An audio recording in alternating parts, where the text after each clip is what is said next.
Sahana vavatu, sahano bhunaktu, sahaviryam karavavahe, tejasvinavadamastu, ma vidvishavahe.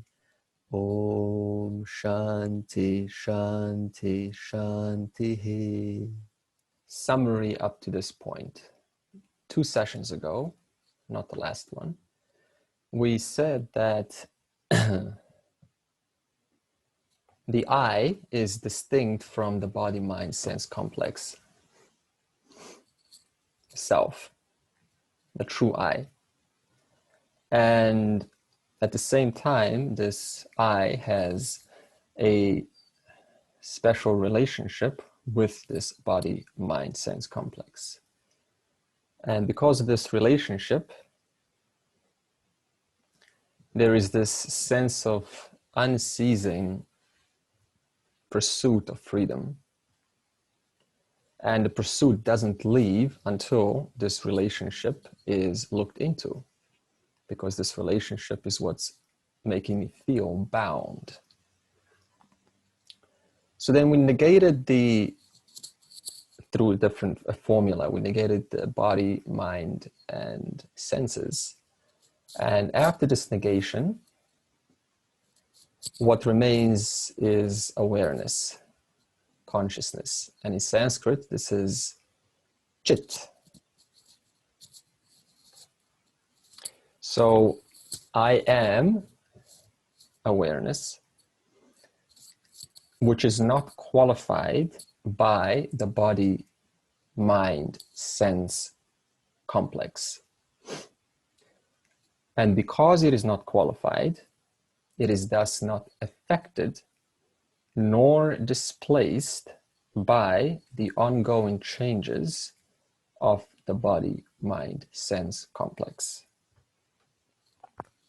So how do you validate this? Okay, nice statement, Andre. How do we show this? How do we demonstrate this directly? We said that during absence and presence of thoughts, your thoughts we're talking about, awareness is true.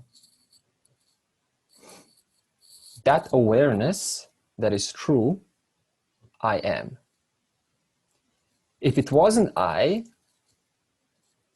then who would be left to recognize the presence and the absence of thoughts? So something's left to recognize that. Thus, I am independent of thoughts belonging to this person, belonging to, from your standpoint, to that person. The I also cannot be memory, because nobody has to remember I am. Do you have to remember that? I am, that's right. Well, let me go downstairs in the garage and just remind myself, I am. Okay, I've got to hold this in my head all day. It's effortless. Even upon amnesia, your whole life goes, even your name. But the fact that I exist remains true, even to a healthy mind, as much as to a mind with amnesia. You can forget everything, but cannot forget your own existence, because it is self-evident. Meaning, I am independent, free of the thoughts of memories, because I cannot forget myself. We also said the I cannot be ahamkara, that is the I sense. Why? Because the I sense is another function of the mind, and its only function is to capture and localize experiences to a single body-mind complex without confusing it to another body-mind complex. Another reason is the I sense disappears in deep sleep. But I don't go out of existence in deep sleep. Does anyone go out of existence in deep sleep? Okay. If you went out of existence in deep sleep, what would be the problem with that? You would be afraid to go to sleep because you would know you would go out of existence. In fact, the only reason we go to sleep is because we know the same presence that I know myself to be right now will be also present tomorrow. You know that confidently.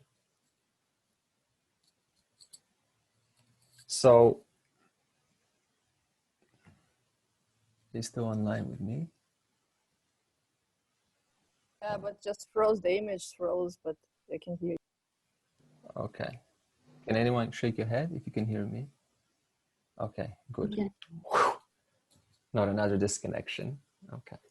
So there is knowledge that deep sleep is a state of nothingness. Everyone knows that. It's a state of blankness. There's nothing there, nothing to know. It is blissful ignorance, no experience. Can you all relate to that?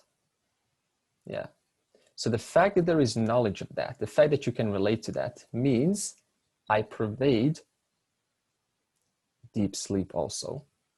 Otherwise, nobody would be relating to what I'm saying. You'd be saying, I don't know what you're talking about. I only dream. But you clearly know there's a difference between deep sleep and dream state. In fact, the only reason you go to close your eyes is not to dream, but to look forward to that little blissful ignorance. I am free. Not dreaming. So you clearly know that there is a distinction between deep sleep and dream. So we all look forward to deep sleep and not to the dream state. So what does this mean? It implies there is knowledge that during deep sleep, I am free of this limited person. And to look forward to deep sleep means there is a presence in whose presence the absence of duality is enjoyed. That's what sleep is, isn't it? There's no duality, there's no objects. It's just one without a second. So if there's a closest example that we have of non-duality, deep sleep. The only unfortunate thing is, it is blissful ignorance. So I'm not even aware of myself to get to enjoy the lack of objects, the lack of duality. And we also know that it cannot be the mind that is enjoying deep sleep. Why not? Why is the mind not enjoying the deep sleep? Because there's no life story in deep sleep. There's no person. In fact, the only reason you go to deep sleep is to get rid of your story.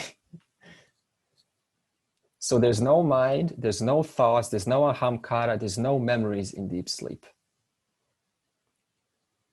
So what's the only other option left?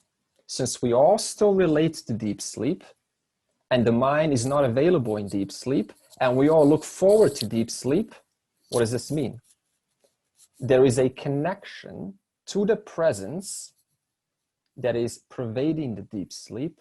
That same connection I am at one with right now in the waking state. Which means what? I am the presence that is there during deep sleep, but also during this waking state. We know it cannot be in the mind because we explained there's no story, there's no thoughts, there's no experiences, there's no memories in deep sleep. In other words, I am the presence in whose presence the waking state, 18 hours, dream state, and deep state are all known to self, the presence, awareness. So awareness is present in all three states: dream, waking, which we're experiencing now, and sleep. And there's no connection between any of those three states. Is there any connection between dream and waking? Zero connection, except the mind's there. What about deep sleep and waking? Zero connection. So three worlds distinct of themselves, no connection whatsoever. And yet, I know about all three of them. Three different worlds, no connection. But who knows about them? I do, which means I pervade all three states. So whatever happens in any of those states, I am thus free of. Because if I wasn't free, then I would be taking all of my thoughts from the waking into deep sleep. But I am free of everything in deep sleep. Thus, I cannot be any of them. And where do all of our karmas happen? Waking state. All our punya, papa, karma accumulated in the waking state. And what do we just say now? I am the knower of all three states. Thus, whatever happens in all three states, I am free of, independent of. This means there's not a single person here that has any karma, because karma is waking state. Just another state, just like dream state, like deep sleep state. Nothing special. Just one of the three worlds. So the next question that we brought up is this awareness that we speak of limited? Right, so this presence, is it limited? And we said, no, it's not limited. It is not bound by the body mind. It has no start and end. Even though it appears as though bound by the presence of the body and the mind. We use the cup example, remember? The space inside the cup, as though appears limited by the boundaries of this cup. But in actuality, the space inside this cup, that is the awareness, is actually not different from the total space that embodies all cups. But it appears like it's limited only to the presence of the cup. We discussed this. And we also said that any limitation that we give to awareness is in reference to either the body or the mind. Remember that? My awareness is limited. But you're referring to a limited mind, to a limited cognition, limited memory. My awareness is painful. When you're referring to some pain in the body or some psychological pain.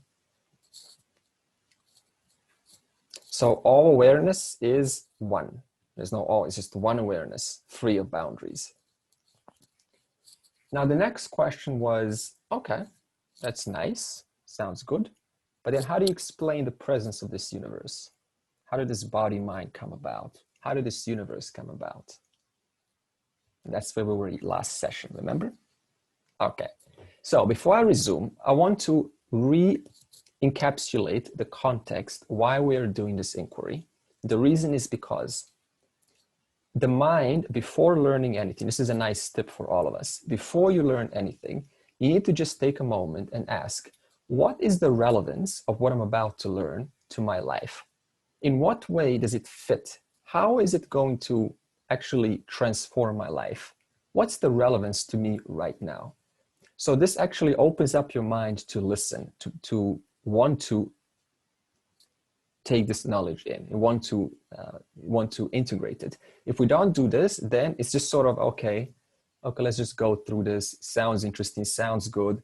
The moment it ends, you're on to the next thing. So let's ask, what is the relevance of this inquiry for you, for me, for us? If you don't have the big picture of the total universe, then small things become big. Everything becomes a big deal. Who's the next president? Let's talk about that.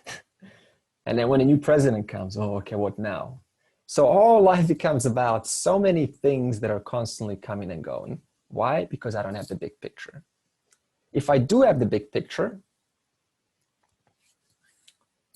well, we'll talk about what happens if you do have the big picture. But if I don't have the big picture, then stress guaranteed, because so many things to address, right? So many things to look into, and that's stressful. You know, it brings fatigue, mental fatigue.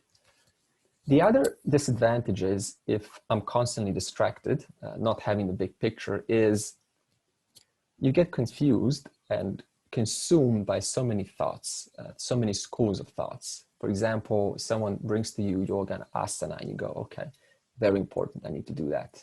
Pranayama, okay, super important, I need to do that. Siddhi, you know, powers, I want some of that too. I want some channeling, you know, the ascended masters. I definitely want to attend to those guys because they're way more advanced than we are on Earth. So let's read their transcripts, their channeling material. Let's do some astral projection. Very fun.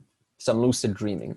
Let's mobilize our energies. Let's do some Tai Chi Chuan, some Qigong, some aura chakra cleansing. Let's open our third eye. Let's do Kundalini raising. Like, let's reawaken the serpent. Let's get into psychedelics. And so the list of things is endless. So it keeps the person engaged and interested in the small things. Not that they're useless, that we're just saying that. It keeps the person endlessly engaged. Now, the challenge is when a person doesn't have the big picture, when you and I don't have the big picture, then all of these schools of thought, when they're practiced, then if you practice them without the knowledge of the big picture, they only create partial or temporary life transformation, but never full, complete, permanent, whole life transformation. For example, psychology and psychotherapy, wonderful practices. The challenge is, or the limitation of psychology is, it still focuses on the framework that you are a limited individual bound to your body and your mind.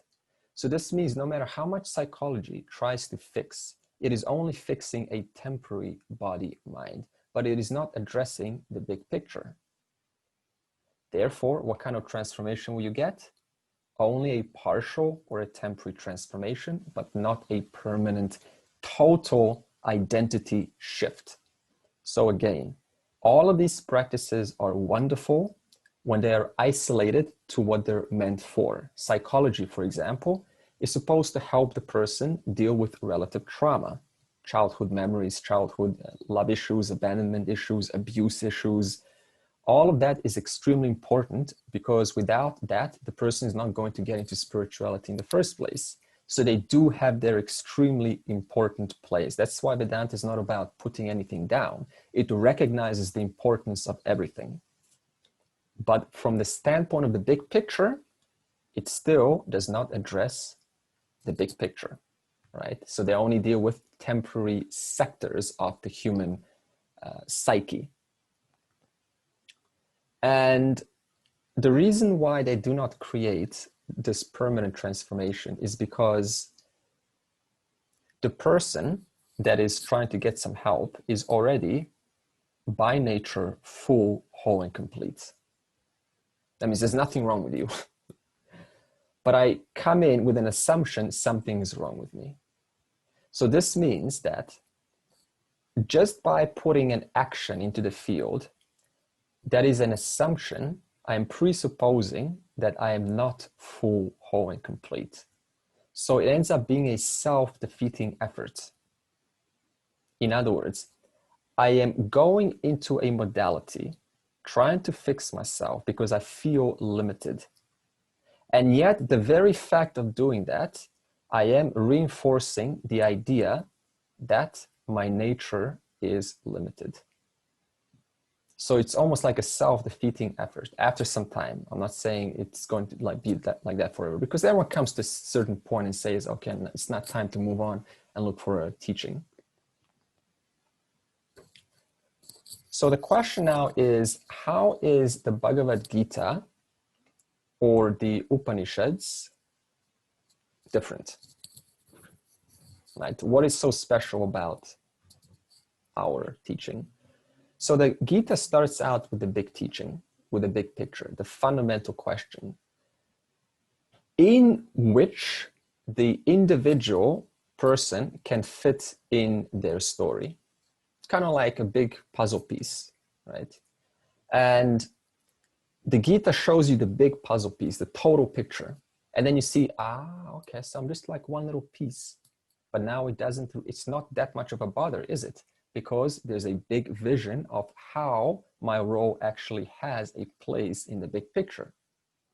Now imagine if I don't have the big picture and I find myself in a little corner, in the puzzle piece, and there's some bird poop on there. And I start complaining, I'm bird poop and everyone else is a flower and this person is a sunshine, but I'm just a bird poop. Right? But now the relationship changes because it doesn't matter whether I'm a bird poop or the sunshine or the flower, I still have the big vision. So this means the entire relationship to life changes by having the big picture. So what kind of story does the Bhagavad Gita include, right? What's the story they say? They start out with the cause of the universe, which we discussed last week. The Gita corrects the notion that the cause is away from us, firstly. That is the fundamental correction that has to take place before anything else.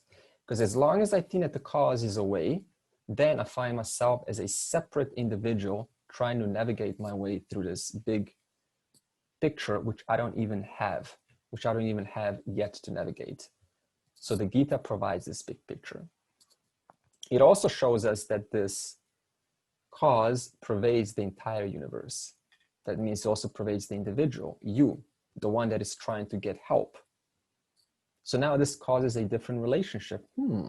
Then what is this cause? If this cause pervades me right now, then I want to investigate into this cause, because the same cause is the cause of the entire universe. And this cause also supplies one form the capacity to interact with another form. For example, the root is a form. It interacts with the water. The sun is a form. The earth is a form. The earth interacts with the sun. So this capacity is also supplied by this one cause. There is not one thing that is out of place in this universe if you look carefully. Nothing's just there doing, what are you doing in this universe? I don't know. It is engaged or interacting with something else. This is a fact. Now, the Bhagavad Gita uses a wonderful metaphor to demonstrate what's it like if you don't have a big picture. Imagine beads, many beads, which implies people and objects. And they're all strung around a string, which is Ishwara. Many beads around one string.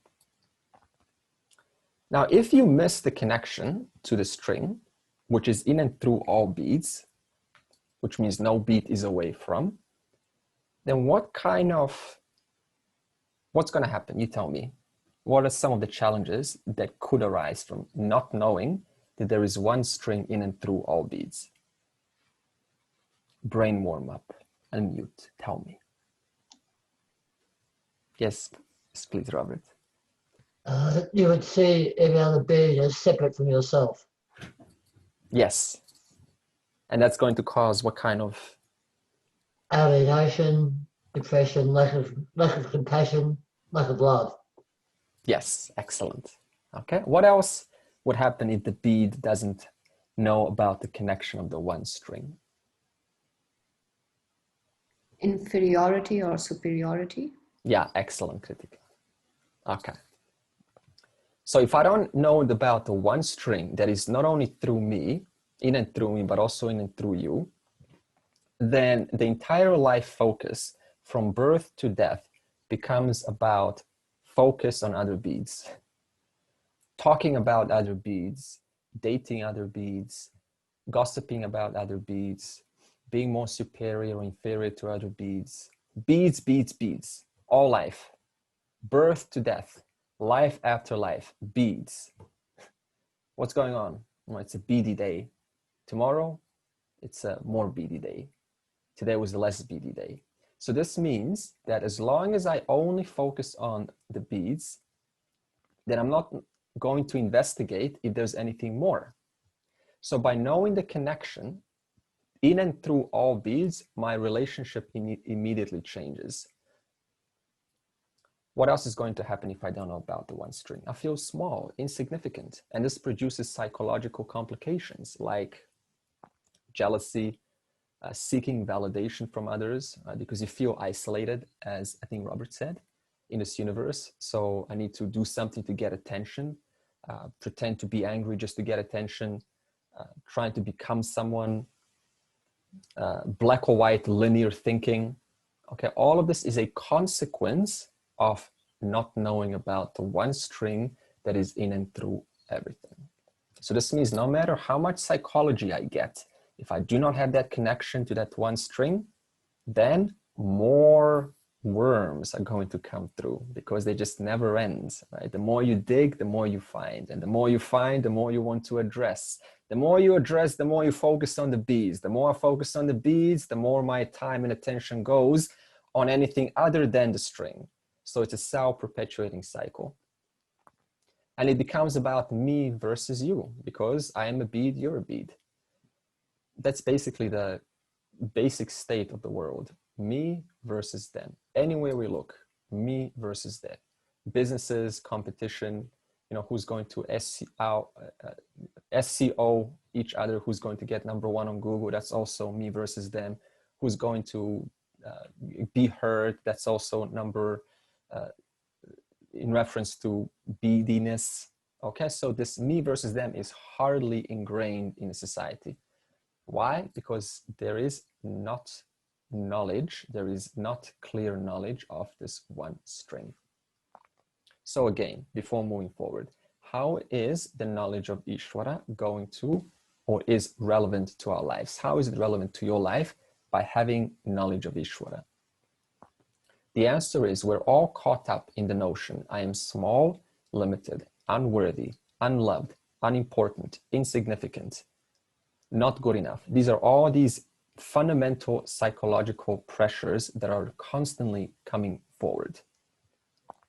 And one can never free oneself from this sense of limitation until one discovers one's wholeness to the whole, one's not two-ness from the one, one's unity with all. So this means when that relationship is discovered, then I get rid of this limitation. It's kind of like a real relationship between intimate partners. As long as there's some tension, why is the tension there? Because I'm not taking my time to address what's going on in the relationship. And as long as I don't do that, the tension is sustained. When I sit down and I inquire with this other person, honestly, openly, then we come to the bottom of the issue. And then the tension subsides. In the same example here, as long as my relationship to this body, mind, continues to be unaddressed, then this tension is sustained. Now, revision of Ishwara. This is what we talked about last week. We said that two factors, this is a new topic, two factors are required to create anything. In the case of a pot maker, in the case of a pot, you need two causes. One is the efficient or the intelligent cause. These are one and the same words, called nimitta karanam. In the case of a pot, it is the pot maker, the one who has knowledge of pottery. This means I need knowledge of pottery to make a pot, but I also need the clay itself, the material, the upadana karanam. Thus, efficient cause and material cause equals final product. Now, in case of Ishwara, two causes that we just spoke of, nimitta karanam, upadana karanam, they are inseparable. We provided the logic last week why. The efficient cause, in Ishwara's case, is that which puts together forms in larger assemblies. For example, wood. Wood consists of lignin and cellulose. In fact, I'm going to show you the practicality of the example. So it's more visual because we need some visuals for some reference. Open the screen sharing. Screen. Okay. Let me see. Okay. So this is a list of molecules. You've got aspirin, you've got, which you're probably heard before, you've got benzene. So let's type in cellulose here. Okay, cellulose. Now, if we look at the information of cellulose, you have 6 carbon, 10 hydrogen, and 5 oxygen atoms. Now you ask, okay, so exactly 6 carbon plus 10 hydrogen plus 5 oxygen equals cellulose. What does this mean? Who made this 10? Why not 11? Why not 4 oxygen? Why not 5 carbon? Because if it was one number out, higher or lower, it would not be cellulose. It would be a different molecule. Thus, the wood could no longer be wood because you need 6 carbon, 10 hydrogen, 5 oxygen to create cellulose. You need cellulose plus lignin to create wood. You need wood to create trees. You need trees to sustain life and harbor home for the birds, harbor leaves for the giraffes, and so on. So if we look at this diagram of molecules, each one of them is dictated by a specific constituent of atoms coming together. For example, the aspirin we look at, let's see what aspirin is. We've got oxygen, how many? 9. Hydrogen, 8. 4 oxygen. But what was the last one? The last one of cellulose was 6 carbon, 10 hydrogen, and 5 oxygen. So you just change the numbers and you go from cellulose to aspirin, completely different. So this is what we mean by intelligence, which puts together molecules in order to create the next assembly, the next successive assembly upwards. But not only that, but if you look at any molecule, it contains the exact amount of atoms. So this, as we can see, is just pure intelligence. So 2 causes. One is the efficient cause, which I've just shown you. It puts molecules together to create the next successive assembly upwards in order to create a total form, which you then go, ooh, tree, very nice tree. And then let's sit under the tree and enjoy ourselves. The second is the material cause. Now, if you look into any material form, any form whatsoever, that form is reducible to a smaller form. Meaning any form at any level, when I say form like the molecule, that's a form. But you look into that molecule and you go, okay, molecule, you look into it, what is it now? 6 carbon, 10 hydrogen, 5 oxygen. But just a moment ago, I called it the molecule. Now I'm calling it atoms. And then you look into those atoms, I further reduce it into a smaller name form. Thus, name form within name form within name form within name form, until it ultimately reduces to space itself. But space itself also is reducible to all knowledge, all power, which we explained last week, because what was there before time and space came. Thus, it also reduces into all knowledge, all power. So any form that you look at is nothing but name within name, form within form. And each name form is, as we discussed last week, important, efficiently organized to produce the larger form with a useful function capable of interacting with another form, which is also reducible to molecules and particles all the way down to space, which ultimately resolves to all knowledge, all power. So both efficient cause, or the efficient intelligent cause, and the material cause is what we call Ishwara. So when you say Ishwara, what are we saying? Material cause and intelligent cause. Nimitta karanam, upadana karanam. Another name for Ishwara is all knowledge, all power. Sarvajna, Sarvashakti. This is a common expression used in the Upanishads. Now, if you want to see this in action, this beautiful it's quite fascinating actually from a biological standpoint, is if you look at a sperm cell, you can do this on YouTube, you know, you can see the sperm cell, you know, looking for the egg. It's like fully alive, you know, wiggling. It's intelligent, going, where's the egg? Where's the egg? Let's find the egg. Now, does the sperm cell have a brain? It is induced with that same intelligence. It doesn't go hunting for food in your stomach. It hunts for the egg. So what tells the sperm to hunt for the egg and not for the, you know, for the food or something else? Intelligence. So at every level we see, not only is it material, but also it is induced with, in and through, by this one all knowledge, all power, which we call Ishwara. Or if you look at the process of meiosis, cell division, you can also look this on YouTube. You know, when there's a process of creating a fetus, you have one single cell. What comes out of a cell? 2 cells. So not only is there a process of splitting, which is intelligence in itself, but out of one cell, which has nowhere to borrow material from, out of it comes a second cell. So out of the one comes 2. Therefore, wherever there is intelligence, there is simultaneously material itself. They all resolve, this means all material resolves into intelligence itself. Then we talked about how to appreciate the presence of Ishwara.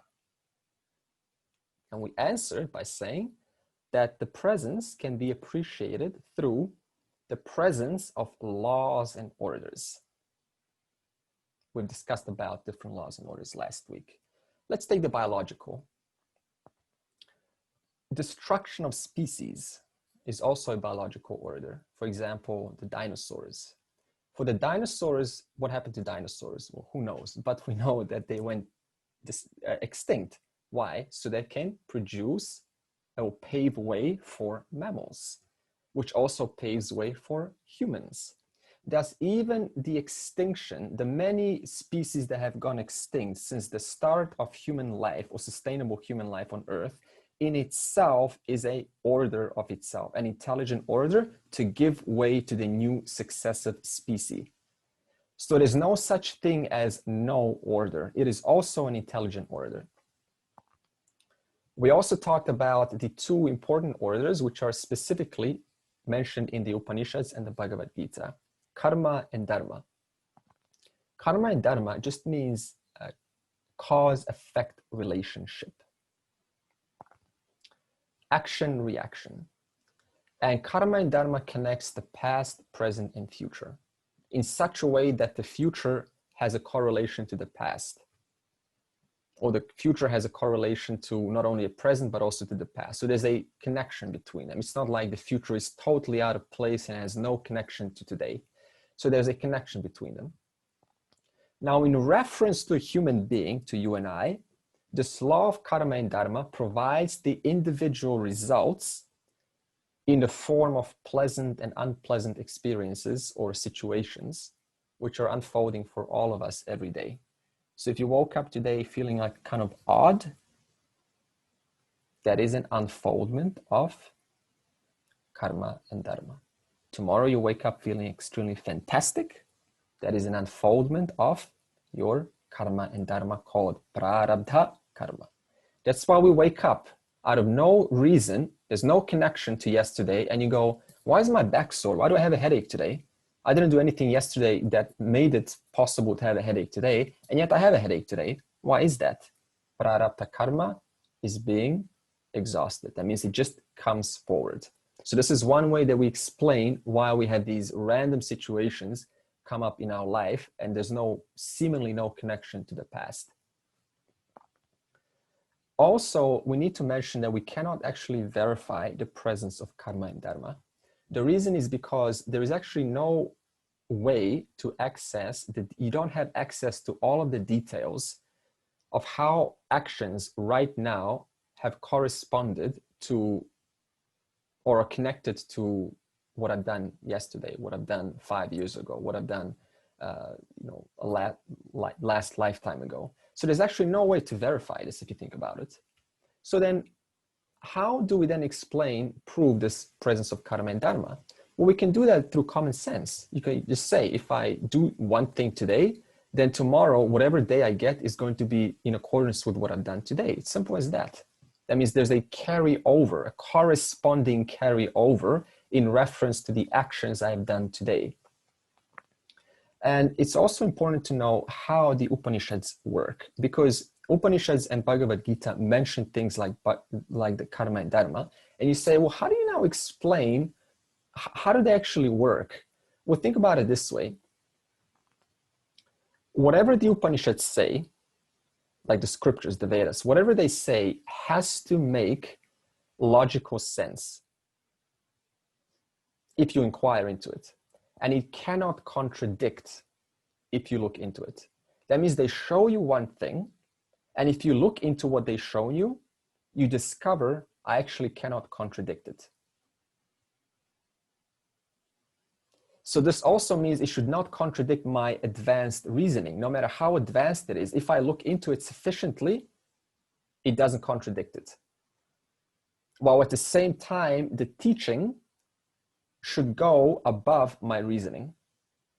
So not only does it not contradict my reasoning, but the logic in the Upanishads also goes above my own reasoning. And even when it takes me above to a new evolved reasoning, then my newly sophisticated evolved reasoning still cannot contradict the Upanishads. That's how they work. For example, have you ever seen a chess game? Like a chess, a good move. You can add a thing to YouTube tonight. Good chess moves. Now, if you ever seen a chess game, you see a brilliant move being made, right? And you go, this is such a brilliant move. Even though the entire chessboard was right in front of me, I thought about the best possible move. But when I saw this brilliant move, I was like, wow, why didn't I think of this myself? So when the move gets made, it doesn't contradict your own rationale. And then when you discover that move, you go, okay, now next time I'm going to apply this move.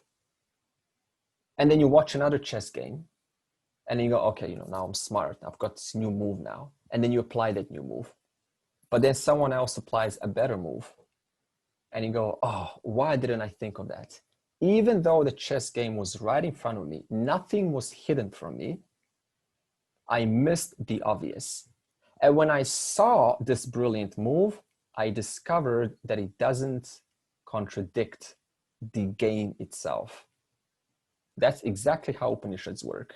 They reveal what is obvious, but I miss it. That's why we cannot get to reality until we read the Upanishads or the texts which reveal the reality itself. Because our logic is simply not sophisticated enough until it gets the cues from the Upanishads. For example, they say that all forms resolve into smaller forms. And then you say, okay, now let's investigate that. And you see, okay, well, it is true. The rock does resolve into, the mountain does resolve into a rock. The rock, you got the granite, you got pumice, you got quartz. But you look at a quartz, it also resolves into silicon and oxygen.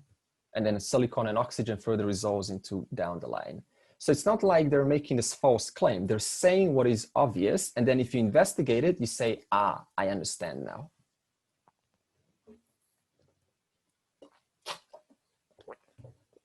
Okay. Now, the question is, another reason that karma and dharma can answer is the purpose of the universe. This is what Dave was asking last week. What's the purpose of the universe? How did it all come about? Why all this? Right? Very common question. Let's see what the law of karma and dharma says. Firstly, to say what is the purpose of the universe is not entirely a correct question. It actually comes from this Western thinking, because to say what's the purpose actually implies that there was a first beginning, if you think about it. Even science will confirm and will say that there is no beginning. Nothing can be created nor destroyed. That means everything already is true right now. So there's nowhere material, there's nowhere anything to go. So how can you now say purpose? Because purpose implies it wasn't there, and now I go, let me create for some purpose. But you cannot think like that because nothing was missing. Everything already was true. So whatever exists, we'll start with the statement, whatever exists is already there. That's a fact. And not only the material is there, but also the intelligent laws and orders are there. For example, today is incomplete without tomorrow. You cannot think of today without tomorrow. So this means both the principle of today and tomorrow is already true. And tomorrow is a reflection of today. That is already true. Now you can't say, did someone now come up with today and then say, let me create tomorrow, okay? No, if you provide today, you also have to provide the principle of tomorrow, all simultaneously. However, the confusion now is, if we have today and tomorrow, with all of these names and forms, including the suborders in today and tomorrow, like psychological laws, gravitational laws, chemical laws, etc., then why should this be expressed in manifest? Why does it not just stay in all knowledge, all power? Right? Why do you have to have all of these names and forms and this human drama of looking for who I am and going through this process of karma and going there and coming here, or life after life, dying and living? Why not just remain as all knowledge, all power, everything's just perfect, and there's no need to go chasing for this truth. And there's no reason to, to suffer. Fair question, right?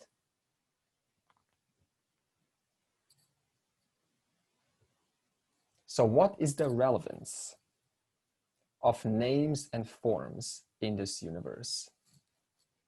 Instead of saying what is the purpose, we will say what is the relevance of names and forms in this universe.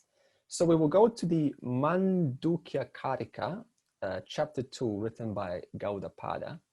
And what did he say? He says, the only way to understand the purpose of creation of the universe is by understanding it from the standpoint of the jiva. Jiva just means the person.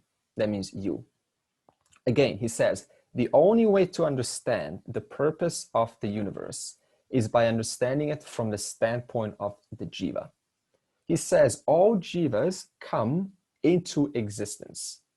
That's obvious, as do all other objects, because all knowledge, all power implies nothing is impossible. That means everything is already true. Yesterday is true, today is true. Everything already is. That includes the jiva, because jiva is not excluded from all knowledge, all power. And because the jiva comes, it requires a loka, a world, to experience. You can't just have a jiva in a white room. It's got to do something. So the jiva comes, and you need to give the loka for the jiva, for the sake of exhausting their karma, their punya and papa karma. Right? Because how is the jiva going to exhaust their karma unless they have the world to engage with? Now, in keeping with their actions, with the jiva's actions, with your and my actions that we put out into this field, what do you have to have? Objects. In order to exhaust your punya papa karma, you need objects to engage with. And thus objects are also provided in the waking world.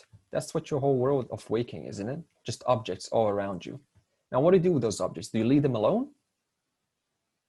No. What do? You handle them. You do things with them. You engage with them. Can you get yourself not to do that? Can you just remain completely, okay, objects are around me, let's not do anything? No. In other words, you are compelled to handle the objects, to do something with the objects. So what happens now? So every experience that the jiva has is classified as either favorable or unfavorable. Is this your experience? That's what whole life is about, isn't it? It's either favorable or unfavorable. Is there anything in between? No. Now, if it's an unfavorable experience, what are you going to do? Are you going to go towards it or away from it?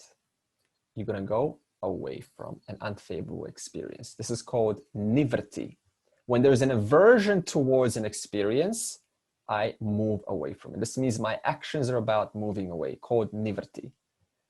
When there is an attachment or a favorable experience, what do? We find ourselves drawn to that experience. We want to work with it, engage ourselves with it. Then what happens? When we form these favorable and unfavorable, when we work with them, we form likes and dislikes. This causes us to develop habits. Habits of wanting to then further participate with what we like and what we don't like. So due to this process, there's a cycle of experience. There is likes and dislikes, and there is this moving towards pravritti, moving away from nivritti, constantly, endlessly. So I'm going to give you a simple English explanation of this, so it doesn't sound so technical. Okay. So we asked, what's the purpose of all of this? As the person experiences and learns, is that what you're doing in your life? You're doing nothing but experiencing and learning, aren't you? That's all life is about. As you experience and learn, you encounter favorable and unfavorable situations. And that leads to either creating attachments or aversions. And to create attachments and aversions, you then create a world to support those attachments and aversions. So the world today that we experience is a reflection of all of the attachments and aversions that the jivas have had in the past. For example, the jiva wants a quick telecommunication system to communicate quickly. So what do? We think of fiber optics. We put it underneath the oceans.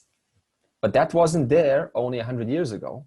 So we have contributed to this world according to our attachments and aversions, to our likes and dislikes. Now, because of these likes and dislikes, more karmas get accumulated. And what happens then? Rebirth. Now, why does rebirth happen? Because there is no cause without effect. Every cause that I put out, there needs to be a follow-up effect.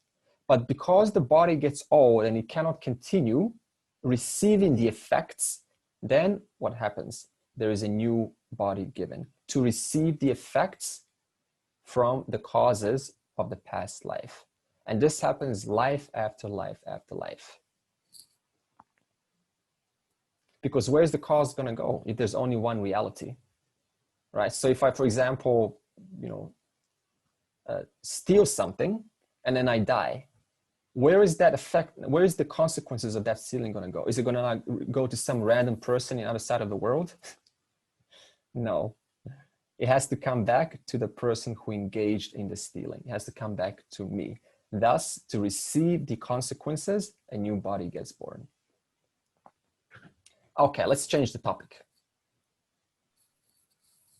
Misconceptions about Ishwara. Unless there's any questions so far. I just had a quick one, Andre. Is that the reason why jivas are born ignorant? Because if they weren't born ignorant, then they wouldn't be born at all. They have to be born ignorant to then exhaust the karma of the subtle body.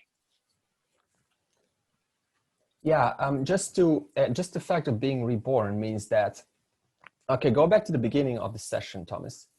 The karmas belong to the body and the mind. Who am I?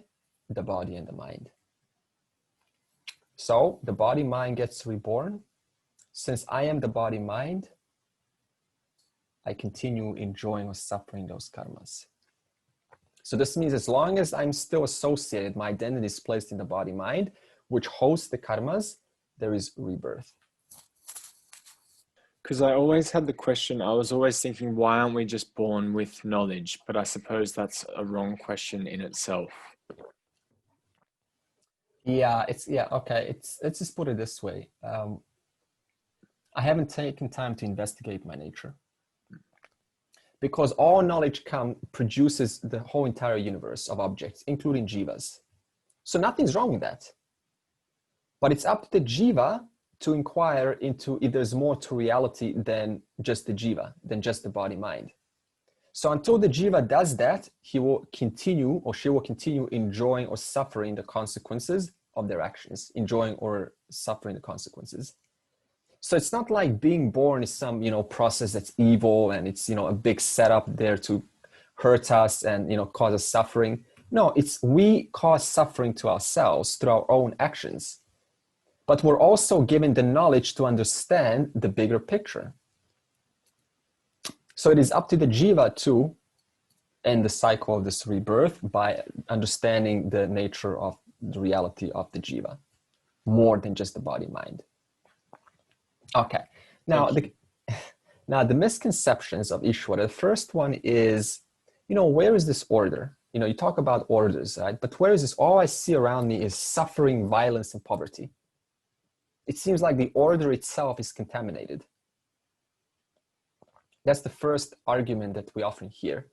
And we need to correct this by firstly redefining what the word order means. Order just means the existence of cause and effect.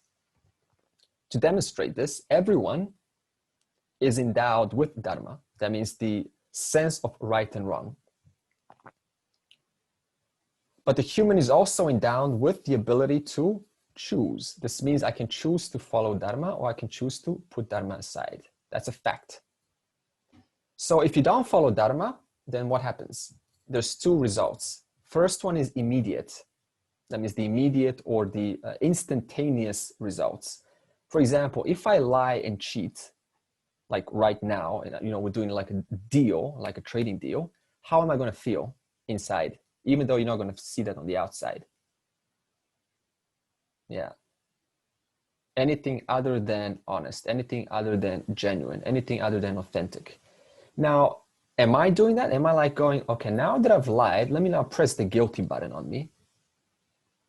Am I doing it, or is that coming by itself? It's coming by itself. Why? Because this implies the existence of dharma. This means if dharma is violated, how do we know it's violated? Because it immediately provides feedback of guilt, of shame, of embarrassment.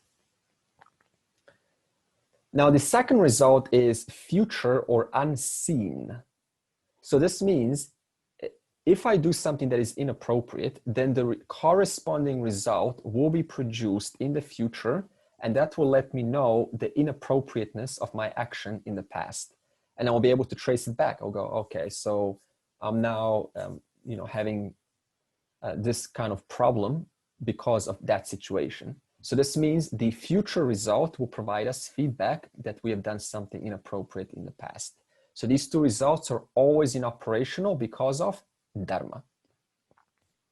Sorry to butt in, Yes. Andre. Yes. Just a slight doubt.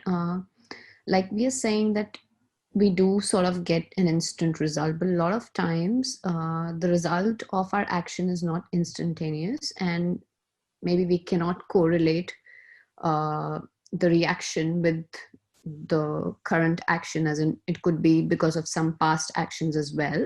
Yeah. And how to sort of discriminate between what is right and what is wrong, because a lot of things are not plain black and white, like in Mahabharata, when it's sort of basic understood that we should not lie, but even Yudhishthir had to lie sort of to protect dharma. In the case of the elephant, and even Krishnji sort of endorsed him, lying. It is sort of lying if you are sort of telling half truth.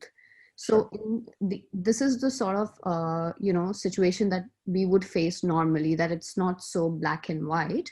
So how do we sort of in our daily life resolve all these conflicts? Because there's no guide that this is right, this is wrong. So how do we develop that knowledge and that understanding so that we can discriminate between dharma and adharma? Dharma is actually, it's not static. Dharma is flexible based on the circumstance. This is where the question arises from, because we often think, okay, don't lie. So this means now if someone's in danger and they get, call to my house and they say, please protect me. There's a thief coming after me. And I say, okay, sure, please hide. And then the thief knocks on my door and goes, hey, is she hiding here? What am I going to say? I'm going to say, yeah, sure. She's right over there around the corner. Just take a left turn and then, she's over there. What I'm going to do? I'm going to lie to the thief. I'm going to say, no, I haven't seen her. I don't know what you're talking about. Why? Because my dharma is protecting what I know to be right. How do I know what to be right? Because nobody wants to be hurt. So this means even though dharma is this sense of not hurting, it still has to be looked at from a standpoint of flexibility according to the situation.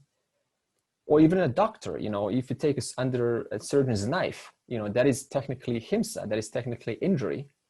But because the patient needs the doctor's help, he says, yes, please do hurt this body, do open this body up in order to help this body to heal. So firstly, that's the first point. Dharma is not static. It's not like just don't lie and, no matter what. The second reason, the way to discern between dharma and non-dharma is, as we said, there's an immediate feedback. Now, this also goes into a complication of your past conditioning, because sometimes, we feel guilty for being, or shameful for being honest. We don't want to say something because we feel ashamed. So there are just multiple components that are taking place when I'm trying to discern between dharma and non-dharma. But generally, to answer your question, it is the matter of that feedback. Do I feel guilty what I've done or not? It's simple as that. Do I feel good about myself? And would I gladly, do this again if the situation came about the second time? My only, to understand that, in case of Arjun, if the feedback is so quick, he would not be feeling guilty of, fighting the war. At the end of the day, it was the right thing to do. But in his mind, he was ridden with guilt that he is going to kill so many people. So I'm just trying to understand in our daily life, when situation is not so clear, when I zoom out, I look at it from a third perspective. Me looking at Arjun, I can still be a little more objective and say that this is dharma, this is not dharma, this is adharma. But when I'm Arjun, maybe it's not that easy to discriminate between what's right and what's wrong in that particular situation. Yeah, okay, that's true. So it's not easy in the moment. So one of the things that we can do is, if you're not completely sure, then you just take a moment, because the mind is not feeling completely clear. So this means you take a moment to pause and go, okay, I need some time to reflect on this. That's one of the things we can do. The second is you can definitely resort to past actions. So you can say, well, has this worked in the past, and has it provided me a successful resolution, or has it led to a state of conflict? And then you use the past knowledge to assess the current circumstance. And you say, okay, so if I do what I've done last time, which has led to a conflict, then it's likely going to lead to a conflict again. So you look for a different way to approach the situation to bring about harmony between both sides. So this means not only should I profit, should I benefit, but also the other party should profit or benefit. So this means the answer to your question is, if only one party is to benefit, it is likely a dharma. There has to be full awareness, full alertness that it is not only good for me, but also it is good for the other. For example, if the mother takes ice cream from the child, it looks like himsa, right? Like injury. But the mother's doing that because the mother knows if the child has 2 ice creams, there's going to be hyperactivity in 2 hours. And that's not going to be good for the child's concentration. They're going to put a tantrum. So it looks like initially the mother is causing harm, but she's actually thinking ahead. Now, the mother may feel guilty, like, oh, poor child, he deserves the second ice cream. So this means now the mother also has her own guilt to get through. But end of the day, How do you know whether you're applying dharma or dharma? Both parties need to profit, need to benefit, need to have a successful resolution when the decision is made. That's the general rule. Both, not just one, because then it becomes about you. When it becomes about me, then it's himsa, most likely, because it's disregarding another life form, another sentient human being who also has emotions and a sense of purpose in life. All right. Thank you. Okay. So getting back, so let's conclude what I said so far. So the conclusion is so there's a presence of this order. And if I go out of this order, which is called adharma, then I get this feedback. For example, can you blame global warming on this order? No. The order simply provides cause and effect. It is the human being's own overconsumption that is causing the global warming. So this means we're getting feedback how? Through global warming, increase of temperatures, weather that is much wilder. So this means if one wishes to receive a successful result, a more favorable result, it is up to the individual to change his or her approach so that it is more conducive in bringing about a favorable result. It's got nothing to do with the order itself. The order is just facilitating the person's action. But what the person receives is entirely up to their own actions. This is what we mean by cause and effect. So this means your life is entirely a result of the actions that you're putting out into the field. So there's no one to blame here. It's entirely up to me. Because even if I'm blaming someone, there is another action I'm putting into the field. And what am I getting out of that? A need to blame again. And that is causing suffering to whom? Myself. So I need to change my approach. Okay, and there's actually a nice story. I'm taking the story mode now to illustrate how shallow our understanding is of Ishwara, of God, or these laws which are an expression of Ishwara. There was a story of a barber, and he was given a haircut to a client. And the client asked the barber, is there God? And then the client said, no. No. So the client asked the barber, is there God? And the barber said, no, there is no God. And then the client said, well, there is God. And then the barber says, if there is God, then why is there so much suffering in the world? And the barber kind of felt, proud of his rationale. And this is a common thing that you hear, this kind of logic. No, if there is a God, then why all this suffering and, these unnecessary situations in life? So then after the haircut, the client goes out and then he finds a man with a messy, ungroomed hair, like totally messy. And he takes the man into the barber shop and he says to the barber, hey, barber, there is no barber in this world. And the barber's like, what are you talking about? I just gave you a haircut. How can you say that there is no barber in this world? I just gave you a haircut. And then the client says, well, look at this man here. If there was a barber in the world, then there would be order to this man's hair. This man's hair would be groomed. It would not be as messy. And then the barber thought about it. Good point. Barber now kind of traced back how this applies to the question of God. In other words, the barber realized just because a barber exists in the world doesn't mean the person is going to take advantage and bring their hair in order. It is still up to the person to walk into the barber's shop and say, please make my hair in order. Luciana. I was thinking, so maybe that's what's free will, like you give the material to Ishvara, do the whole thing, kind of something like that, or I'm wrong? No. Okay, you're right. So it is free will, and that free will, I fully have the chance to exercise.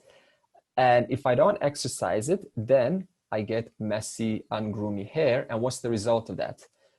People give me funny looks. No one's attracted to me. Who suffers? I suffer. Why? Because I'm not aligning myself with the barber. If I just say, hey, barber, the one who's been there all along, please make my life in order. The barber is gladly going to help you. And thus I'm going to be shiny and attractive. And then my life is going to change because of that. So it is entirely up to me to still take advantage to align myself with Ishwara's laws and orders that we discussed last week so that I may live a successful life. So going back to the question, if there was God, then why is this world in such a state that it is? The answer is simple, because despite the presence of laws and orders everywhere, the person simply is focusing on the beads. And because I'm focusing on the beads, then I miss the presence of the one string, which is in and through all beads. That means the laws and orders, which if I were to align myself with them, then my life would be in order. Another misconception in regards to Ishwara is that Ishwara has likes and dislikes. And that Ishwara is the one who punishes one person and rewards another person. And the rationale behind this, you heard this before, right? Is the one that punishes and rewards. Very common in the West. The reason for this is there is this idea that all knowledge, all power creates the world and then it stands apart from the world. And then it goes, okay, now that I've created the world, let me just sit down and just rest and enjoy who's doing my work and who's against my work. And whoever's against my work, I'm going to punish them. Who's doing my work, I'm going to reward them.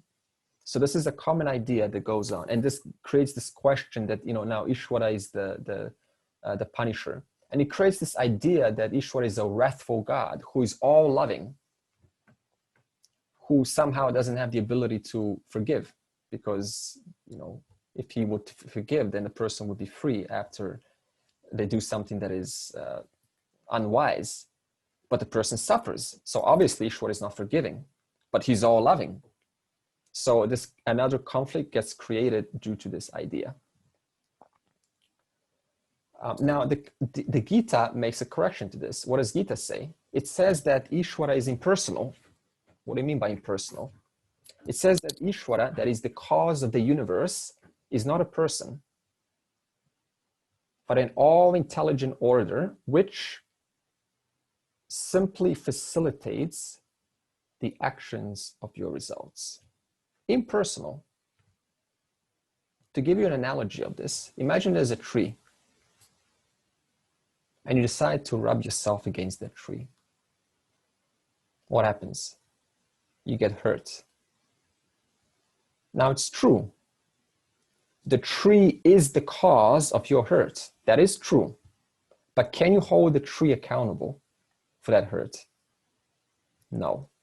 The tree was just standing there, minding its own business. Its agenda was neither to hurt nor to not hurt. It was me in response to the tree that caused the hurt to happen. In the same way with Ishwara. If I suffer, it is because my own actions caused that. If I have a wonderful life, it is because my own actions produce that. So yes, it is true the tree caused. It is true Ishwara causes one to suffer. But it is not true that Ishwara caused the suffering. It is my response to the laws and orders that caused the suffering. Okay, another misconception. Another misconception which we talked about last week was there is when did all knowledge, all power begin? Right? It's linear thinking. And we said it didn't, because all knowledge, all power manifests as names and forms, but also has an unmanifest state. This means names and forms simply are in an unmanifest. So there's two states, manifest and unmanifest, and they are eternally changing, manifest, unmanifest, just like your thoughts. One moment it's manifest, next moment it's unmanifest, constantly like that. So there's no question of beginning. The third misconception is, or whatever this conception, I think it's number 4 now, is Ishwara is energy. Is this true? No. Ishwara is not energy. Why is Ishwara not energy? because energy doesn't have the intelligence to organize itself. It's just energy, like thermonuclear energy, nuclear energy, heat energy. It still doesn't have the intelligence to organize itself and thus serve its function in response to another form. And also we said that energy itself exists in time and space, just like matter. Energy and matter, energy is just more subtle. The other misconception is one of my favorites. Ishwara knows what's going to happen in the future, including your life. Ishwara has the big picture.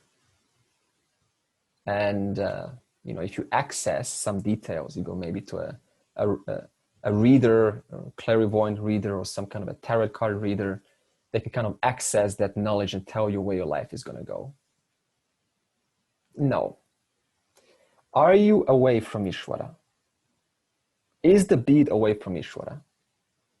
No. So this means everyone contributes to the field. No one is away from the field. If you ask Ishwara 300 years ago, what is 2020 year? What is that going to look like? Ishwara is going to say, I have no clue. It depends on you because you are not apart from me. So if you start to overconsume, then in 2020, we're going to have a global warming problem. If you stop consuming in 1800s or 1900s, then in 2020, we're not going to have global warming problem. In other words, we all contribute, thus it is impossible to tell the future. Everything is in a flux. There's no such thing as a static, predetermined life here. And probably my favorite misconception of all is, okay, other worlds, since we're talking about the Upanishads, the 14 lokas, have much greater civilizations, more sophisticated civilizations than we have here in this world. So this means their knowledge of Ishwara is way more sophisticated than ours on earth. They have a Vedas, there is so much more advanced than ours. Ours is just, minuscule. Why is this a logical problem? Let's ask. What is the definition of the universe? Time, space, objects. Out of one cause, not two causes, one cause. So any logic that applies in this world also applies in any world, no matter how sophisticated or advanced it is. Even a civilization 10 trillion years ahead of us in capacity to think is no different in the fundamental principles of life than is true right here on Earth. Whatever is true over there in that world is also true over here in this world, fundamentally. It may be more like a lighter, subtle body, or something that is more rainbows or something, but the basis is still the same because it's coming from the one cause. Therefore, I don't need to spend my time fascinating myself with other worlds. All I need to know is the one cause which pervades all worlds. Automatically, I am in touch with all worlds from that standpoint. So instead of wasting my time and going, let me investigate about, the channeling beings who are, from over there in that star system who are telling us how to live here, instead of wasting my time on that, I just understand the cause that made those beings is the same cause that made us right here, right now. Thus, where does my attention go? On the cause itself and not on other worlds. And automatically, I am at peace with the entire universe if I am in touch with the cause of the one thread which pervades all beings, including all worlds. So this is a big transformation it has in terms of your life. You're no longer fascinated about, what's out there. Let's travel to these different worlds. And this is why the Vedas, by the way, can postulate the 14 lokas, because they say there's 14 lokas. Now you say, well, how do they know that? Well, according to this logic, because there's one cause that is in and through all beings, all worlds. So let's summarize, and then we'll continue the next topic. Yes, Robert. In the Upanishads, it says there are 14 lokas. But it says only 2 of those lokas are suitable for moksha, Yeah.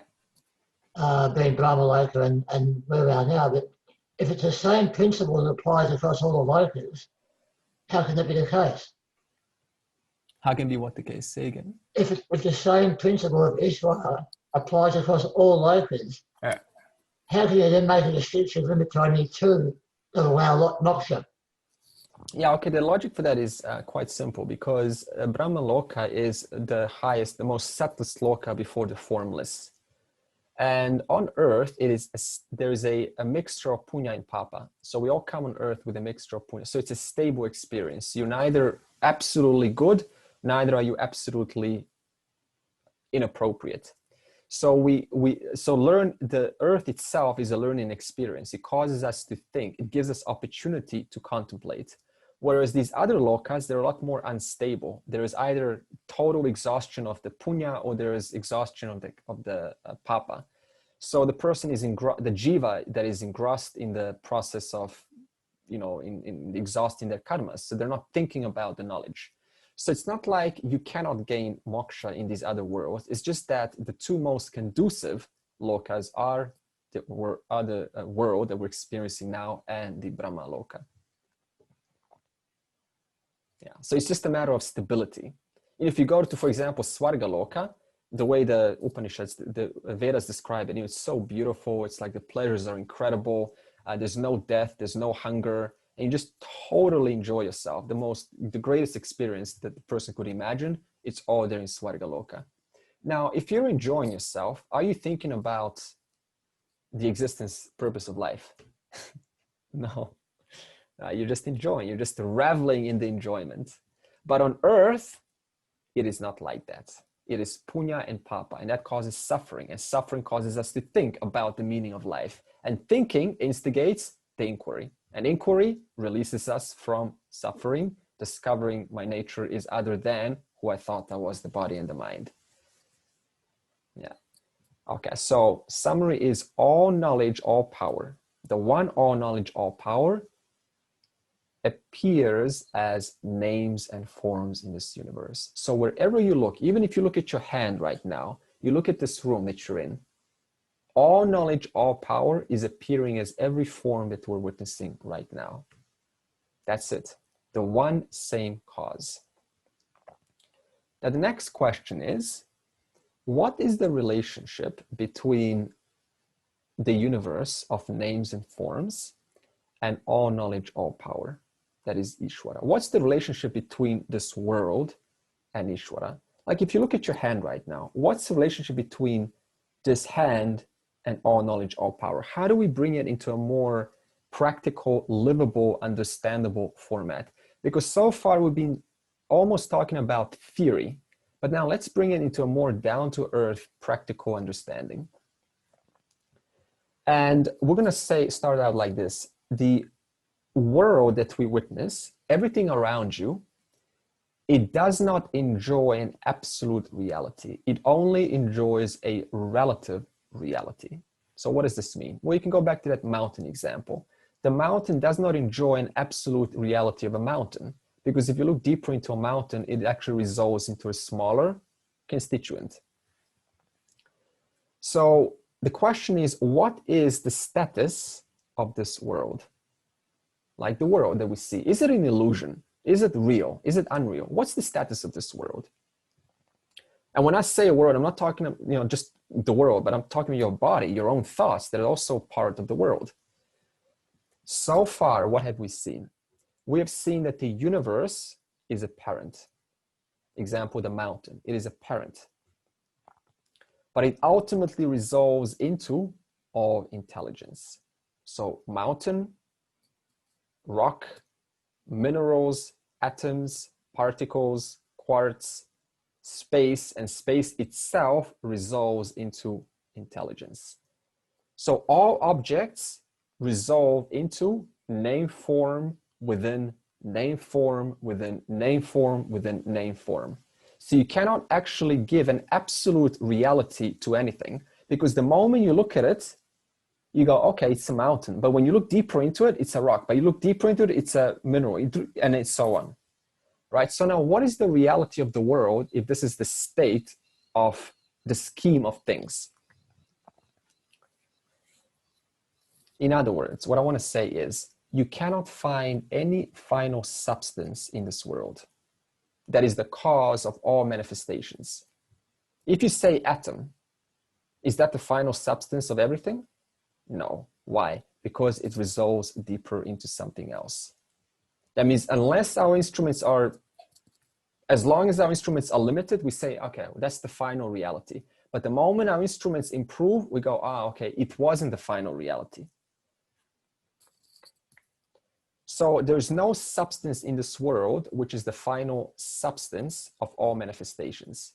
Because if you look into any form, it resolves into a smaller form. But at the same time, you cannot state that the world does not exist. You cannot say that the mountain does not exist, that the tree doesn't exist, the sun doesn't exist. Why can you not say that? Because it does exist. I'm looking at it. Sun, that's why we give it a name called sun. You cannot say that the atom doesn't exist because I'm looking at it under a microscope, atom. So the question is, or the conclusion is, there is no object in this world has absolute reality. But at the same time, you cannot dismiss objects as unreal. You understand that? Why? Because it enjoys this in-between reality. It is neither absolutely real, neither is it completely false. So how do you resolve this paradox? So the Upanishads now introduce two new terms. One is satyam and one is mithya. And this helps us to explain reality in terms of its status. For example, you look at your hand. This hand is a form, and its form resolves into a smaller form. And this hand thus has a satya-mithya relationship. Now, before I explain this relationship, let's talk about these two terms. Satyam means that which is independent, that which stands or remains independent. And mithya means that which depends upon something else for its existence. In this case, satyam, because that's the only other option. There's only two, satya, mithya. So mithya depends on satyam for its existence. Now, to give you context of this, we can say that every object that you see is empirically true. Look at your hand, please. Your hand right now is empirically true. What does empirically mean? Empirically means through observation, I say hand, and it is true. It's empirically true because through my observation, objectively, it is a hand. Therefore, it is mithya. Why is it mithya? Because it resolves into something else. What does it resolve into? Cells. It is dependent upon cells. It is dependent upon atoms and so on. So any object, including your hand, is empirically true, but it is mithya. So I just want to clarify what this word mithya means. First of all, mithya does not mean it's totally false. This is a misconception. It does not mean it's an illusion. So you cannot brush the world as an illusion or a false, it's a false word, because this word, false and illusion, they're very common. They go on in this world of Vedanta. Mithya just means it's empirically true. It means it is not totally real nor totally false. So your hand that you've been looking at, this hand is neither totally real nor totally false. It enjoys an in-between reality. Okay, so what is this relationship between satya and mithya? Take, for example, the table. I hope your table is wooden. Just imagine it's a wooden table. So your table is mithya. Why is it mithya? Okay, what does mithya mean? It's dependent, because the table is dependent upon the wood. So this means the table is mithya and the wood is satyam. Now, if you look at it from the standpoint of the wood becomes mithya, but what does wood depend on? Cellulose and lignin. So now let's just take cellulose, becomes satyam, wood is now mithya. Now cellulose you look into, that becomes mithya, what is now satyam? Carbon, hydrogen, oxygen. You just take oxygen. What is oxygen now? Oxygen is now mithya and, okay, I will see Dave. Okay, I will see, thank you. Okay, oxygen is now mithya, and what does oxygen depend on? Atoms, atomic number 8. Atom becomes satyam. In fact, speaking of this satya mithya, I want to show you some more visuals to wake us up. Okay. So here, let me just put the volume down. I can't put the volume down, can I? Okay. Can you hear me? Shake your head. Okay, good. So if you look at, for example, a human being, we now go into a smaller and smaller. We'll just start from a human being. So here's, 2 people. And then we keep on going smaller into, okay, here's a human embryo. And then we go into a cell. So this is the cell that we're talking about. So now the cell is satyam and the human embryo is mithya. But now if you look deeper into the cell, you arrive to, for example, where's our DNA? I think this is DNA here. DNA structure. So now DNA becomes satyam and human cell becomes mithya. Now if you go even deeper, we go into atoms. Now what is a human DNA made of?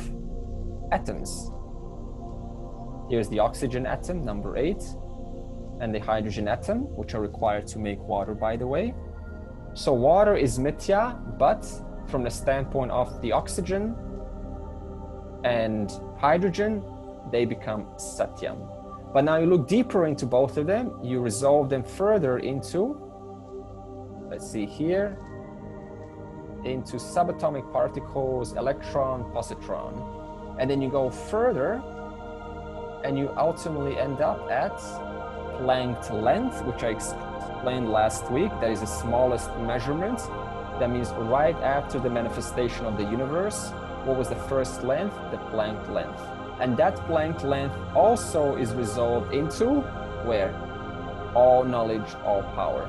So this means all knowledge, all power becomes the ultimate satyam, and everything since the Big Bang, that is the Planck length, and the next smaller elements, subatomic particles, and then you've got atomic nuclei, atoms, DNA structure, cells, all of that becomes mithya. Therefore, all knowledge, satyam, everything else, mithya. Because what is a man made of? Nothing but atoms. Atoms make up DNA. DNA makes up cells, and so on. Okay, I hope you heard me. Did you hear me? Oh, yes, it was dramatic and beautiful, like a sci-fi movie. Oh, okay. You should do that more often. Oh, yay. I hope I'm not sounding boring just by just speaking all this technical language. Okay, so the conclusion is, if every form that you've just now seen is mithya, then what is the reality which every form depends on? I said, all knowledge, all power. Therefore, all knowledge, all power becomes satyam, which even time, space itself resolves into. Therefore, if you look into any form, what do you find? You find the presence of all-pervading intelligence that appears as atoms, positron, nuclei, DNA, embryo, human being, ostrich, egg, mountain, planet, solar system, bigger, bigger, and bigger and bigger. Okay. What puts them together? All knowledge, all power. So let's put a summary of satya mithya. What is mithya? Mithya means or refers to objects. Object means names and forms manifest of one intelligence, Satyam. Mithya is also inclusive of unmanifest, because a Mithya object that is not here now will be here in 1 second from now or 1 year from now. So whether we're talking manifest or unmanifest, both Mithya. What is Satyam? Satyam is the one intelligence which puts all Mithya objects together, as you've just seen in that diagram. It puts the subatomic particles together to create atoms, atoms together to create cells, and so on. So Mithya objects themselves are also what? Satyam intelligence. Therefore, there is no such thing as material in this universe. There is only knowledge appearing as objects. One Satyam intelligence appearing as Mithya objects. And the Mithya objects themselves resolve into one Satyam intelligence. Therefore, all around us is all knowledge, all power, appearing as the material universe. Okay, so how to demonstrate this? That suppose now you say, how does Satyam retain itself without being contaminated by the Mithya objects? It's very simple. When you dream, you are what? You are the Satyam of your dream Mithya world. But do any of those dream Mithya objects stick to you? No. In other words, even though you're the Satyam, the all knowledge, all power of the dream, which is nothing but Mithya world, Mithya objects, it does not affect you, the one in whom the entire dream is appearing, the cause of the entire dream. So therefore, even though you are all that is, you still don't get affected by what is produced, what is projected, that is the world of Mithya objects. Therefore, you remain completely free, independent of everything. Just like Ishwara remains completely independent, free of anything that happens in this universe. All knowledge, all power remains one. What happens in the universe depends on the laws and orders in response to the objects and the jivas, according to their actions. Okay, and what happens if you don't know about Satya-Mithya relationship? What is the implications to our life? The implications is a world of Dvaita, the world of duality. And this is the whole world of spirituality. Most of it is just loaded with these ideas of worlds and, trying to figure out this and trying to figure out that. Whereas in actuality, there is one cause from which everything comes. So my relationship again changes to everything by the recognition of the one string which is in and through everything. So this means there is no such thing as object and intelligence. There is only one intelligence appearing as objects.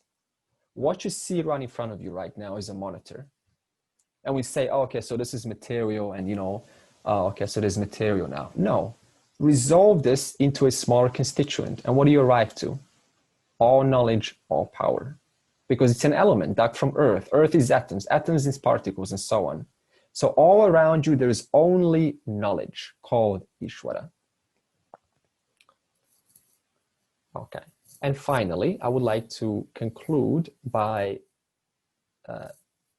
stating how do you recognize this or appreciate this cause of the universe, all knowledge, all power? The cause of the universe is not a matter of belief, first of all, because we're not talking about something in the future. We're talking about what is true right now, right here. What's making you function, what's making you listen to this or not listen. I don't know which one of those it is. I hope it's the first one.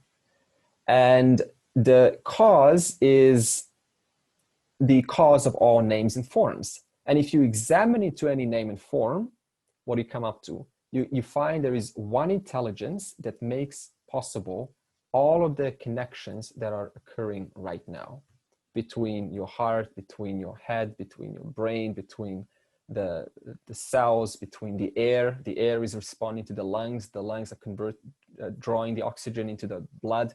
All of these are interactions in accordance with these laws and orders. And some of the examples that we can recognize the beauty of these of this intelligence is, for example, if you how long would a human being take to figure out how far the sun needs to be away from the earth to sustain human life? How long would it take you to figure that out? A long time. The sun is placed exactly at the right distance to harbor life on earth. This is not an accident. Or if you look at bees are quite amazing. Did you know that bees, they actually, they air condition their hive because it's quite hot in the hive, the temperature's high up. Now, how do the bees cool that hive down? They flap their wings. Did the bees come up with this? They go, it's kind of hot here. How do we bring an air conditioning here? Let's just maximize the use of our wings. It's inbuilt. The intelligence comes inbuilt. And what else do bees do? They create a honeycomb structure, a hexagonal shape. Now, what do human beings do? We go, oh, that's quite a strong structure.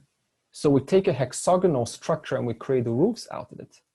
Or in your laptops, you often hear, oh, it's a laptop with a bee hive hexagonal structure. So we take the forces of nature, which is from all knowledge, all power, and then we make a product out of it to profit and create a structurally strong design. Or an octopus. You've seen an octopus which changes, mimics its texture and color according to the surface it lays on? Amazing, huh? I mean, it doesn't even take a moment to kind of like analyze. Let me analyze the structure. Let me plan how I'm going to do this. It just lands on a color or a shape, and its entire body mimics that in 1 second. Think about the intelligence behind this. Absolutely phenomenal. We talked about a spider last week. Creates a wonderful, structurally strong spider's web. It doesn't think about, let me go to a library and learn how to make a web. It comes inbuilt with this intelligence. And you look at a spider's, it's quite amazing how it's made. It weaves it automatically, coming from itself. Or if you want to get electrocuted, you just go find an electric eel, get a nice shock there. Now, how does the electric eel make electricity? Amazing, huh?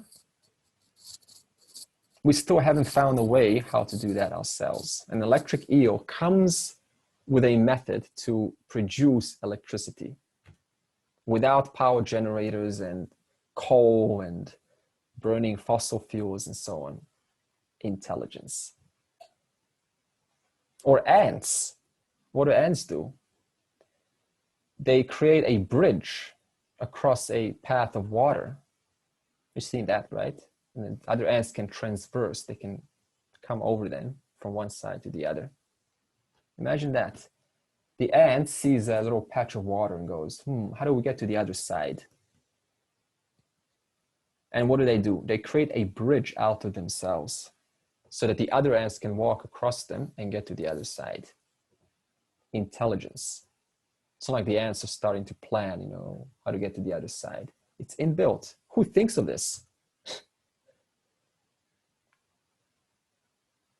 Then you got animals with a process of chemiluminescence. Chemiluminescence is when the enzymes of protein and the enzyme and protein combines together.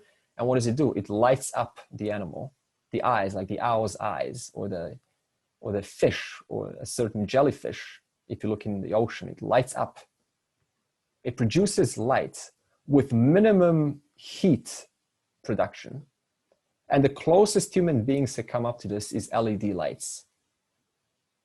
In other words, they produce light without producing heat.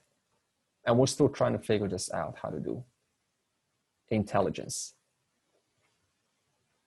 Rats. What do rats do? They chew all their life. Now, what are the rat's teeth like? One side of the teeth is soft. The other side of the rat's teeth is hard. So when they chew, the softer side wears out faster. What does this do? It keeps the teeth sharp for the entire life. So what do? We then create a self-sharpening saw by mimicking the teeth of the rat. Now, what did the rat do? I need sharp teeth. Let me design a sharp. No, it's intelligence that creates this. And then we human beings use that for our own advantage. Then you got the snowy tree cricket. It chirps exact amount of times as the air temperature. 32 degrees, what does a snowy tree cricket do? It chirps 32 beats per minute. 15 degrees, it beats 15 beats per minute. It doesn't use a thermometer. Oh, let me use it to measure what's the temperature outside so I can chirp that many times. Intelligence.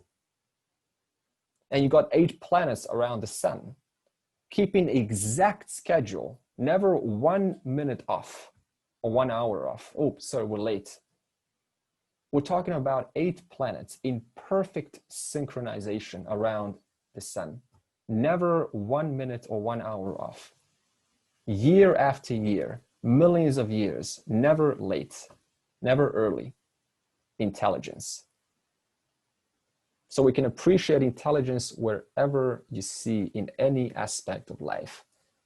So all natural phenomena that we explained brings out the beauty of all intelligence if you look into it. And there is no way a human being can come up with this. Okay, what's the time? Okay, let's close. So what have I shown you so far?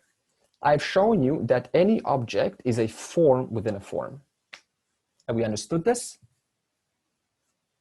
Okay, good. And any form is as though, because if you look at it from another standpoint, then it no longer enjoys its previous name form.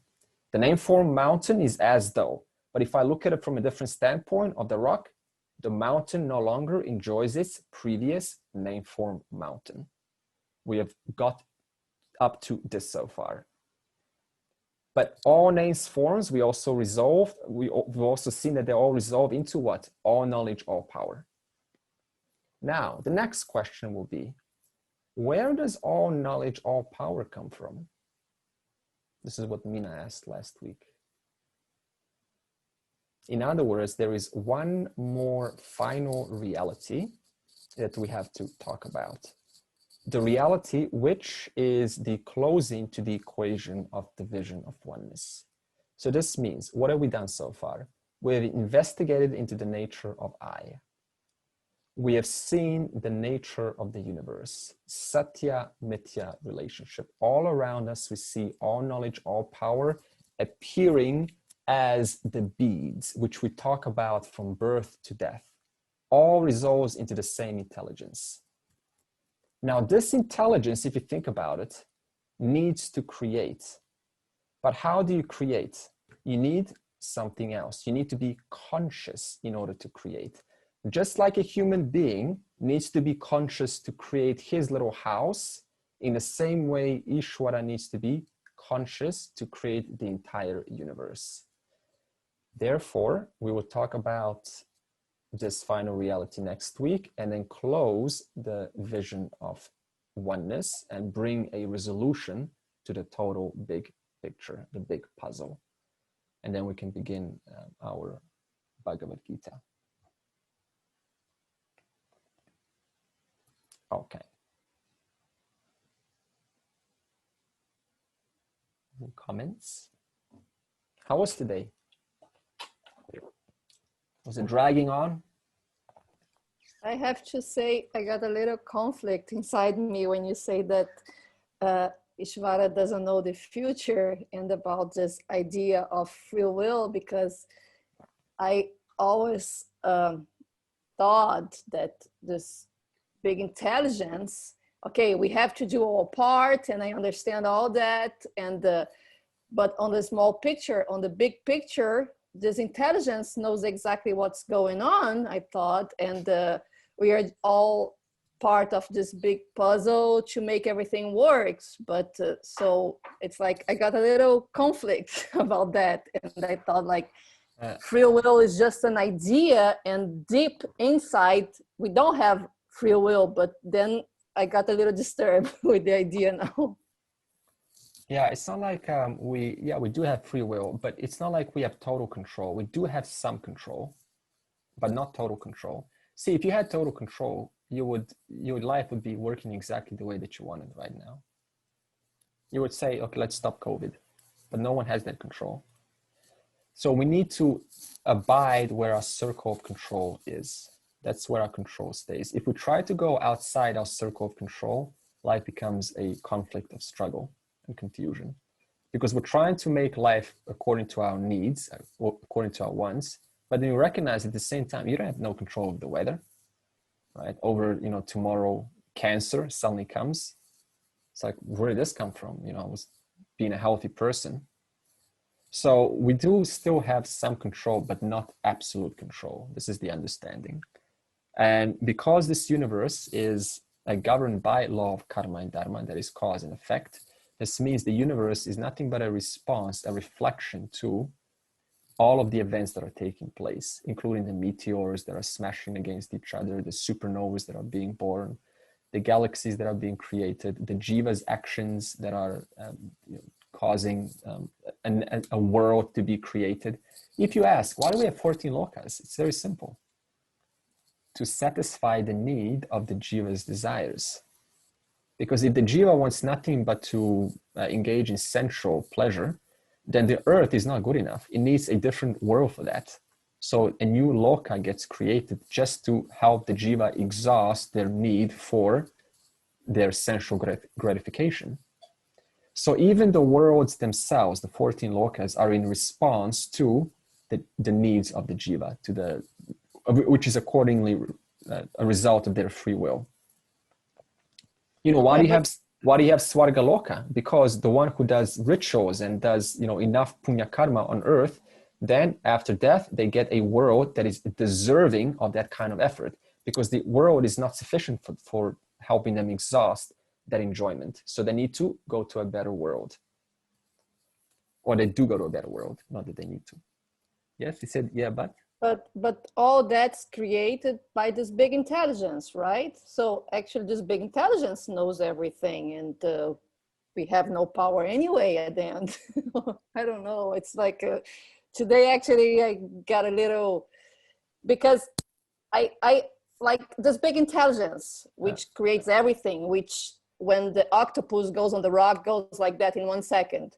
We are also part of that. The only difference is that we think we can think, but actually at the end, we are also controlled by this big intelligence which knows everything and does everything and has the material to create everything. So okay, good. There's a confusion between when I say all knowledge, that means when I say all knowledge, it just means all knowledge of everything, every object, every law. But when I say all knowledge, the common confusion is, okay, so it also has knowledge of the future.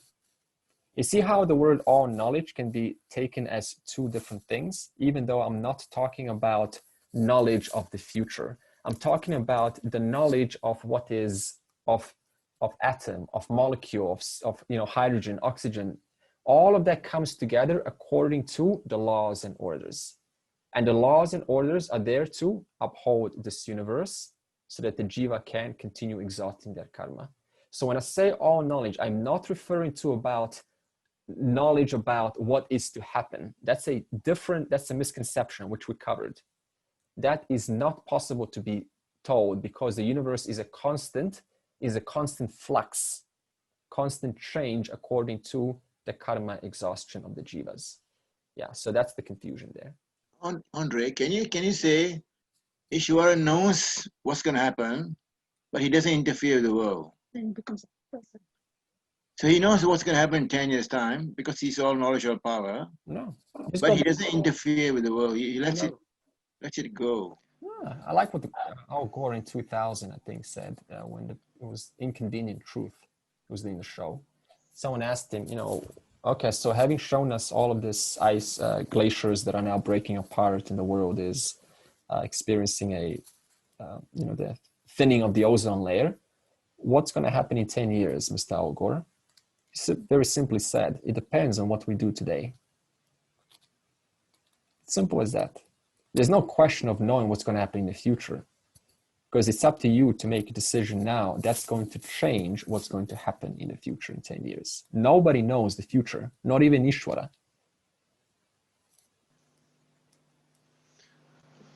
I've been thinking about how we often project onto Ishvara our ideas of our mind, like that we think and decide. So like David was saying, like, doesn't Ishwara know about this? But Ishwara isn't a mind that has an idea and just one thing, is it? That's what I'm trying to struggle with now, is trying to relate to Ishwara, because usually I'm trying to relate to him as another person, but it's not like that. It's not like a person who has thoughts, a mind which is limited to one thing at a time, whereas this other presence that we are somehow has everything at the same time. It has all, I don't know if you call it thoughts, but... when you dream, you don't dictate what happens in the dream. Even though you're the cause of the dream. The dream cannot be without you, and yet you're not the one that's dictating who does what in the dream, what parties take place, and what worlds get born, and so on.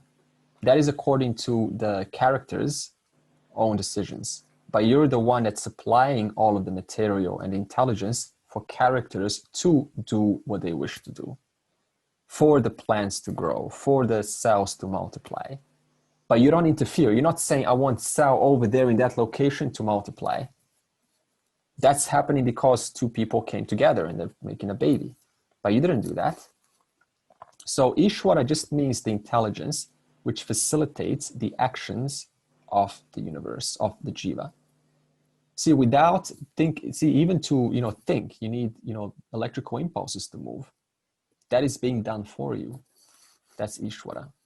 But I'm still thinking through my own decisions. But those decisions, that thinking is possible because of Ishwara's laws and orders. So there's a subtle distinction between thinking that Ishwara is interfering and understanding that Ishwara is simply that which supplies everything in which I, as a person, can make decisions and make my life in a more evolved fashion, in a more evolved manner.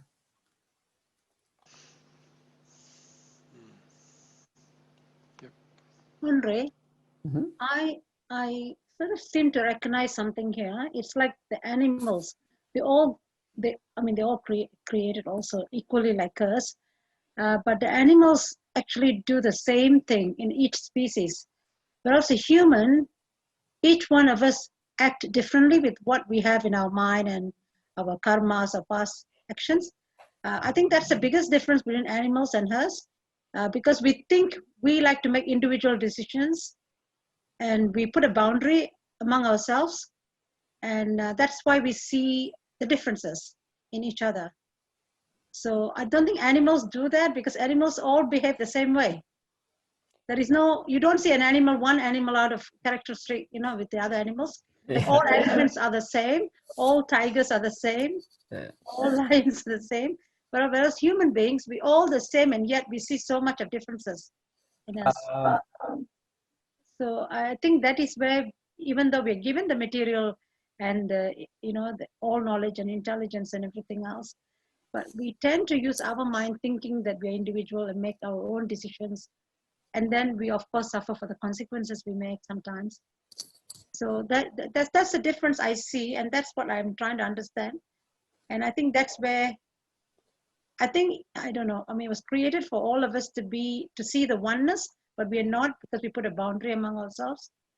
I think that is where we have to work on, I think. We have to just. Okay. Yeah, animals. There's some echo. I don't know why there's echo.